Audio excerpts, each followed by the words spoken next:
సంక్రాంతి సందడి మాటన ప్రాణాల మీదకి తెస్తున్న చైనా మాంజా విషయంలో హైదరాబాద్ పోలీసులు సీరియస్ యాక్షన్ తీసుకుంటున్నారు. షాపులపై ఆకస్మిక దాడులు చేసి ఉక్కుపాదం మోపుతున్నారు. యమపాసాల్లాంటి చైనా మాంజాని విక్రయించే వారిపై చర్యలు తీసుకుంటున్నారు. హెచ్చరికలతో మాట వినని వారి భరతం పడుతున్నారు. హైదరాబాద్ లో చైనా మాంజాపై స్పెషల్ డ్రైవ్ కొనసాగుతోంది. పాతబస్తీ, కాలాపత్తర్, మంగళహట్ లో మాంజా అమ్ముతున్న షాపులపై పోలీసులు ఆకస్మిక దాడులు చేశారు. వందల సంఖ్యలో చైనా మాంజాల బండిల్స్ స్వాధీనం చేసుకున్నారు. 4 రోజుల్లో 43 లక్షల రూపాయల విలువైన మాంజా దారం స్వాధీనం చేసుకున్నారు పోలీసులు. చైనా మాంజా అమ్ముతున్న 200 మందిని అరెస్ట్ చేశారు. 1 వీక్ నుంచి స్పెషల్ డ్రైవ్స్ చేస్తున్నాము.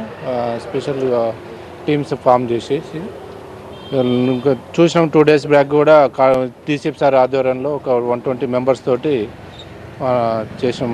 కార్డన్ సెర్చ్ చేయడం జరిగింది. ఇక్కడ నుంచి దాదాపు 200 షాపులు ఉంటాయి, బిజినెస్ ఏరియా మొత్తం చేసినాం. దాంట్లో ఒక 250 ప్రొహిబిటెడ్ మాంజాస్ కూడా సీజ్ చేయడం జరిగింది. 16th వరకు సంక్రాంతి ఫెస్టివల్ 16th వరకు ఉన్నది. 16th వరకు రైడ్స్ కొనసాగుతూనే ఉంటాయి. స్పెషల్గా ఈ 2-3 డేస్లో ఎక్కువ ఉంటుంది మా బిజినెస్. సో స్పెషల్ ఫోకస్ పెడుతున్నాం.